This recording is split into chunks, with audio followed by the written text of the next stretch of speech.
Hello, this is Eric here, and for about a week I've been struggling with trying to get a toolbar over top of my UIKeyboard when developing on the iPhone SDK. And there's a lot of information out there on how to do this, but I'd say about 90% of the information leads you down the road of listening for keyboard notifications and then positioning the UI or your toolbar over the keyboard. It's a lot of work. You got to do like a lot of delving into the CG geometry, and it's a lot of work. I guess in older versions of the SDK that might have been the only way to do it, but at least I'm developing on iOS 4, and I believe in version 3.0 and 4.0, these UITextFields they have a property that allows you to set an accessory view, so that more or less Apple's code does the work for you. But anyhow, that's what I'm going to show you how to do here. So basically, I'm going to start by doing a File, New Project. We're going to make this a view-based application for the iPhone. And I'm going to start out by calling this project Keyboard Toolbar. Okay. So let's get things set up here and see what we're doing.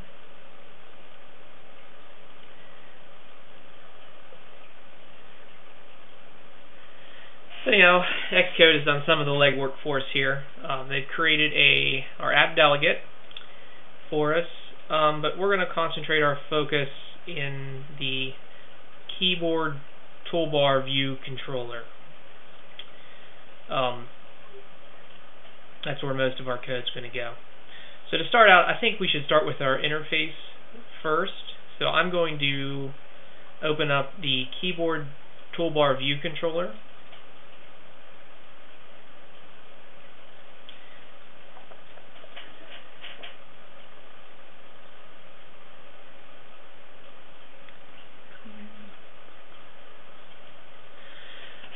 So, get the keyboard view or the nib open here, and what I'm going to do is I'm going to start off by dragging two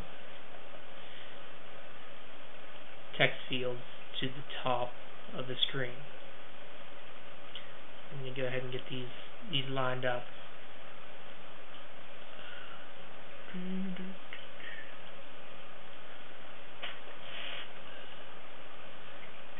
Basically, some of the attributes I want to set here is I want these to grow automatically or auto size whenever we do some of the code later on where we rotate the screen.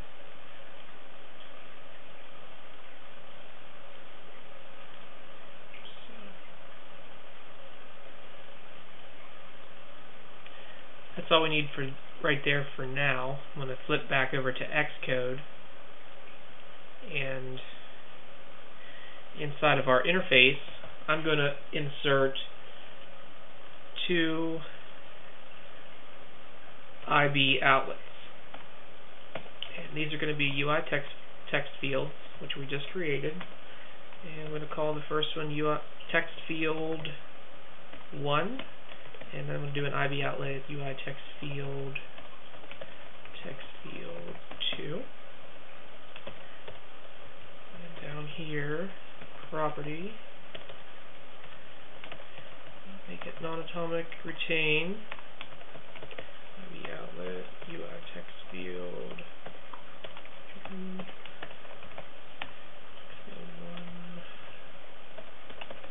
give that a TextField 2. And while we're here, I'm going to go ahead and set up some other stuff we're going to need.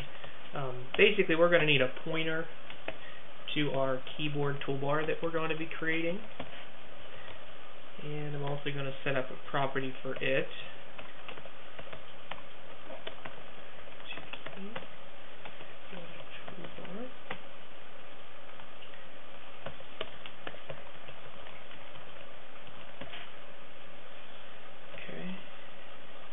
And I'm also going to go ahead and set up some of the methods that we're going to need.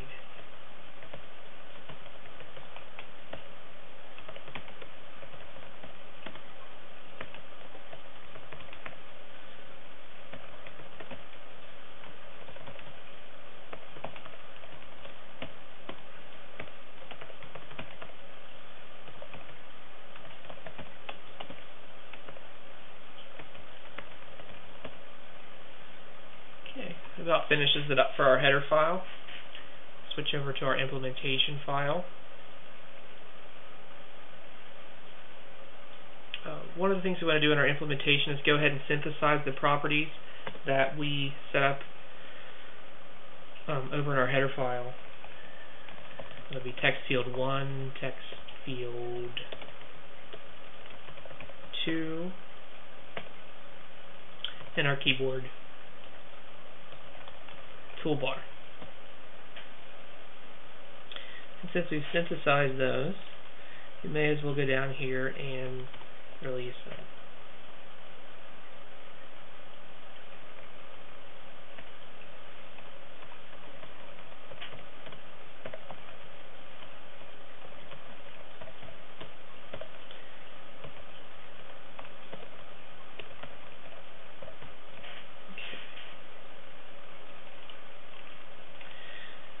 So now that we've basically structured our class to be able to handle the two IB outlets in the keyboard toolbar, I'm going to open back up Interface Builder, and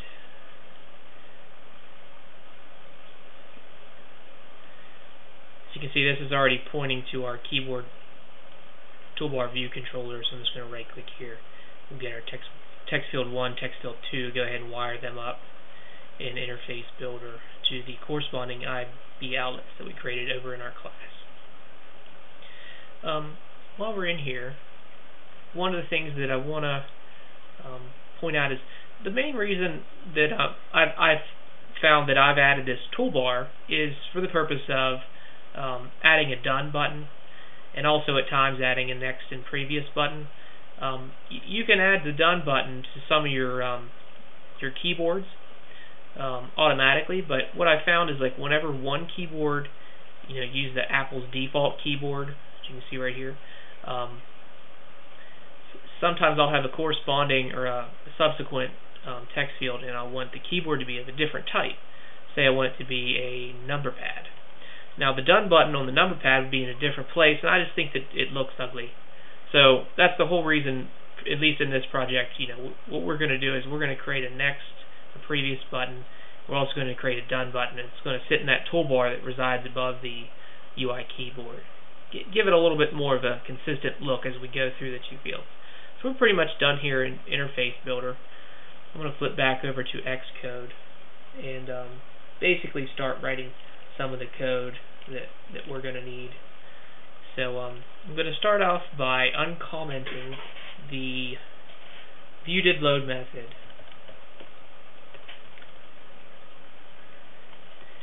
And one of the things we want to do here is we want to check for a condition. We want to check to see if the keyboard toolbar is nil.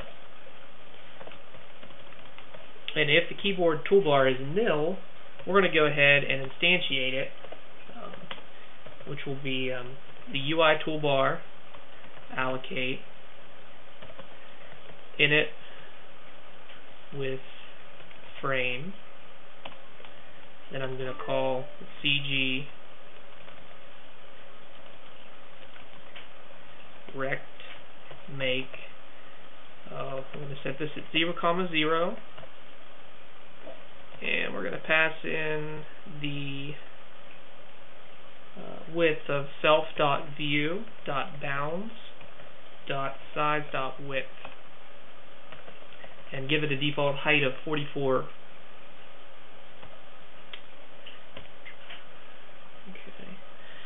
So that basically is going to give us a keyboard toolbar. It's sort of creating it programmatically. So it will, I'm not sure there's a way to do this in Interface Builder, so we'll have to do it programmatically. I'm going to now go ahead and I'm going to create a UI bar button item. which we're going to call previous button, and it's going to be UI bar button item. Allocate it. We're going to initialize this guy with title, and we're going to give it the title of previous. The style of this thing is going to be UI bar button item style. Grab my little helper. Bordered. Target's going to be self for the view controller that we're working in. And the action we're going to set to selector previous field. Now remember, we set those up in our header file. We're going to now need to create them. We'll have to create them a little bit later, but I'm going to get to that here in a minute. Because of the size of my resolution right now, I'm going to go ahead and pull some of these, clean this up a little bit here. Okay. So that's our previous button. We created it in memory. And now we need to create a next button, which is really the same sort of thing. So what I'm going to do, I'm going to cheat a little bit and create a next button.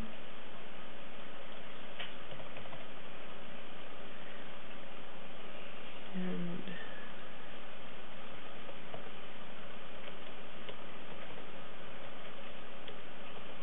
the only thing different is going to be that it's going to call the next field method that we're going to set up a little bit later. In order to get this to look right, I'm going to go ahead and set up a UI bar button item. I'm going to call it extra space,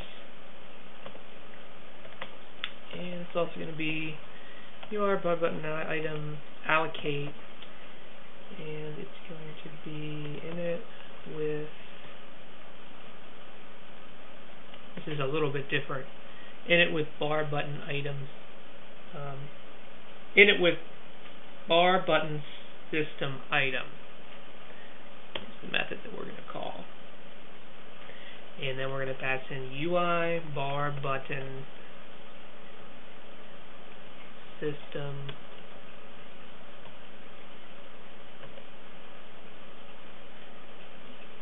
item. Let's see if I can pull this up. Item flexible space.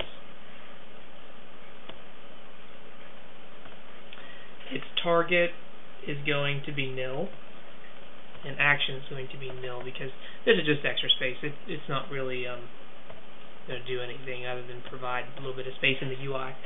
And then lastly, I'm going to set up a UI bar button item. I'm going to call this one done button. And UI bar button item allocate.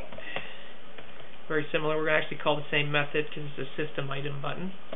And it's going to be UI bar button system item done. Its target is going to be self, and the action of this guy will be, I'm trying to think here for a second. This is the oh, that's right. At selector, I believe we called the method resign keyboard. That's right. Okay. So there you have it. We've created the buttons that we're going to stick into our toolbar. We've also created the toolbar. So the next thing we want to do is basically put them in our toolbar. So we're going to go keyboard, toolbar, set items. And as you can see, that's an NS array. So in order to do the NS array, I'm going to have to create an NS array. So NS array.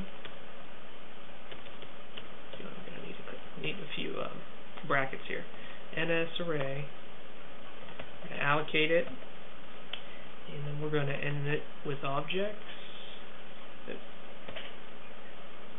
is always something I struggle with here, getting these brackets 100% right. I'm just going to go ahead and put one right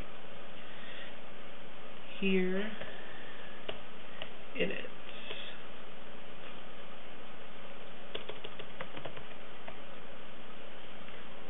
it's in it with objects. I'm going to go previous button, next button, extra space, done button, and nil. And since we sort of allocated this basically on the fly, we are going to have to auto-release that memory. And close it off.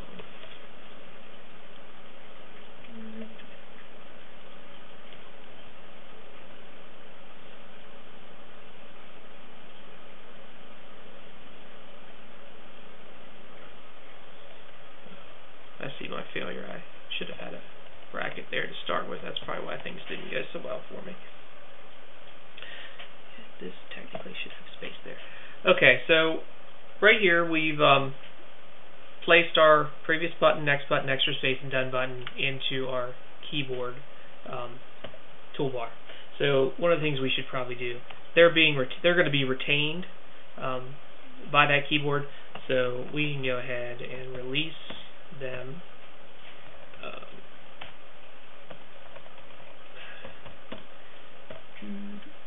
Extra space, release, and done button, release. Okay. So that's pretty much set up. So that was our if statement. More space here. Keyboard toolbar is nil. Set up our keyboard, we set up our buttons, and we release them. So down after here, we can do text field 1, and this is the method I was talking about in the intro. There's actually a method on these text fields called inputAccessoryView. We're going to go ahead and set that to our keyboard toolbar. We're going to do text field 2, inputAccessoryView. We're going to set it to our keyboard toolbar. So, as I mentioned earlier, we have these methods that are declared but not implemented. Previous field, next field, and resign keyboard. I'm going to go ahead and write those now. So to start with, I'm going to do void, and the first one we're going to do is resign keyboard. So our resign keyboard method, as you might expect, is going to have a little bit of logic. There's other ways to do this, but for this demonstration, we're just going to basically hard code how everything works. Is first responder. Text field 1 is first responder. So this means that the text field 1 has the keyboard. So if it has the keyboard, what we're going to do is we're going to say, hey, text field 1, go ahead and resign your first responder. That's going to cause the keyboard to disappear. Now this one I'm doing is actually off the done button. So put in here an else if, and we're going to do the same sort of thing.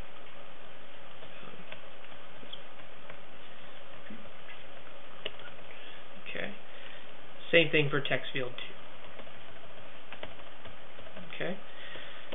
So another one of the methods that we want to write is a previous field. So previous field, same sort of thing. In fact, I'm going to take a little bit of this logic up here and put it down there. So as you can see, if it's text field 1 is first responder, what we want to do is say, hey, text field 2, why don't you go ahead and become the first responder? This way it'll sort of work our way backwards. If it's text field 2, we're going to say, hey, text field 1, we want you to become first responder. And then the same thing will work out for the next field method. If it's text field 1, really we don't have to change the code here. These would be different if you had more than 2 text fields. Like if you had 3 text fields, you'd have to write the logic a little bit differently. You'd have to count for that extra one, and it would change these methods the way they look. Okay, so I think that's enough for us to go ahead and do a build and debug. Go ahead and see what happens anyway. If the build was successful, iPhone simulator's opening.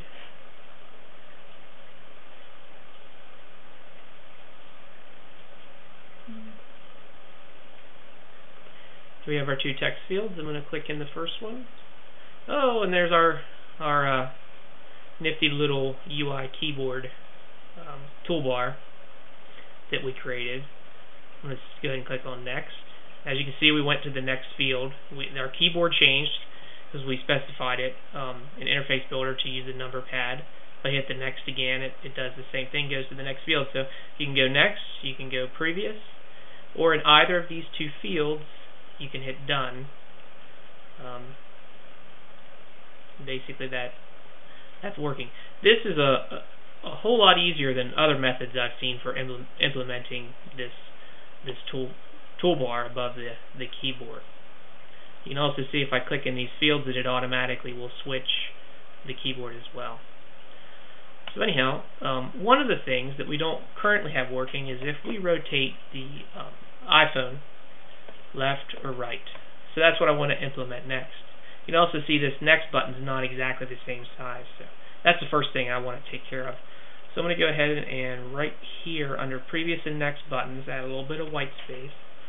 We're going to say previous button dot width equals 70.0 float value.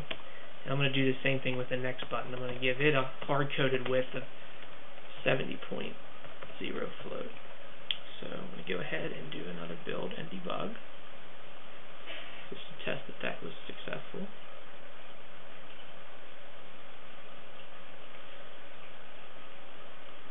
As you can see now, our next previous buttons look a little better. Okay, so the next thing we want to do is we have a method here that we want to uncomment, and it allows for our interface orientation. Basically, this passes in the interface orientation, and currently it's only, even when you uncomment this, it'll still not work. It still only works with portrait. So what I'm going to go by Apple's guidelines. I'm going to change this to not equal to user interface orientation portrait upside down.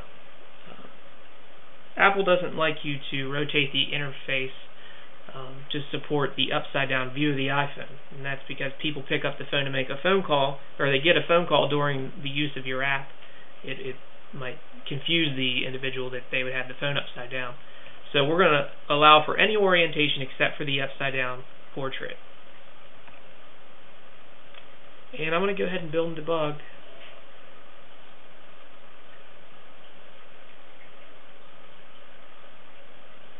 And you'll see that this comes up. I have my toolbar above my keyboard, and I'm going to go ahead and rotate my interface. As you can see that how it just automatically works, and I've seen other ways of how to put this toolbar up here, and they just, whenever you go to rotate your interface, it just does not work very well. And so again, this inputAccessoryView really seems to do the trick, and I hope this helps you out. Anyhow, thank you for watching. Have a good day.